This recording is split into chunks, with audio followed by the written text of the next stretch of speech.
ख्याल से केंद्र सरकार के लिए बड़ी राहत वाली खबर आती हुई आरबीआई की तरफ से, कैसे रीड थ्रू कर रहे हैं वहां पे सारे लोग? बिल्कुल, ये राहत वाली खबर भी है और गर्मा गर्म खबर भी है इस हीट वेव के बीच में। दरअसल इसमें दो चीज़ें काफ़ी महत्वपूर्ण हैं।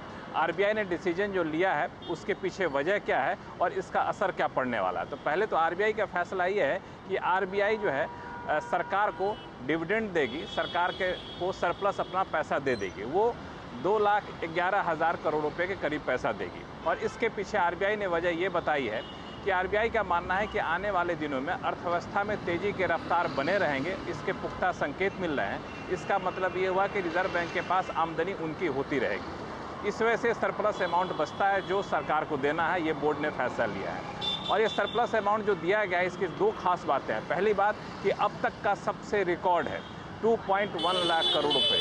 और इसमें हमारे सहयोगी सुमित हमें कल बता रहे थे कि इससे पहले इससे थोड़ा सा कम जो पैसा दिया गया था, करीब 1,90,000 करोड़ रुपए, वो पिछली बार इलेक्शन के टाइम में दिया गया था 2018-19 में, और अब इस बार इलेक्शन के टाइम में दिया गया है इस 2024 में। लेकिन इसका इलेक्शन से कोई लेना देना नहीं है। और रिजर्व बैंक ने ये फैसला एक और महत्वपूर्ण सुनाया है इस मामले के कि रिजर्व बैंक जो अपना रिजर्व रखता है, कंटीजेंसी रिजर्व बैंक के कुल प्रॉफिट का, वो पहले 6% होता था, अब उसे बढ़ा के 6.5% कर दिया। यानी रिजर्व बैंक के पास रिजर्व पैसा भी ज़्यादा रहेगा, सरकार को भी ज़्यादा देगा।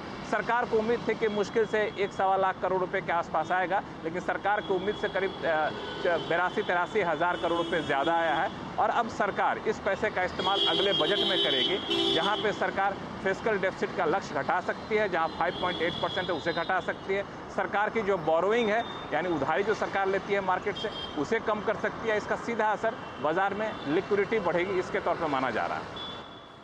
बहुत बढ़िया।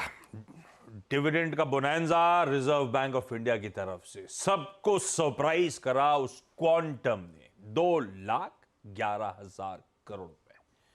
FY25 के समीकरण बहुत सुधारेगा, केंद्र के फाइनेंसेस रिलेटेड, सब कुछ रिलेटेड। और उसको ड्यूली कल एसेट क्लासेस ने रिस्पेक्ट भी करा था। कल बॉन्ड यील्ड्स कूल ऑफ होके 7 के नीचे 6.99 तक के जोन्स तक गए थे बेंचमार्क के।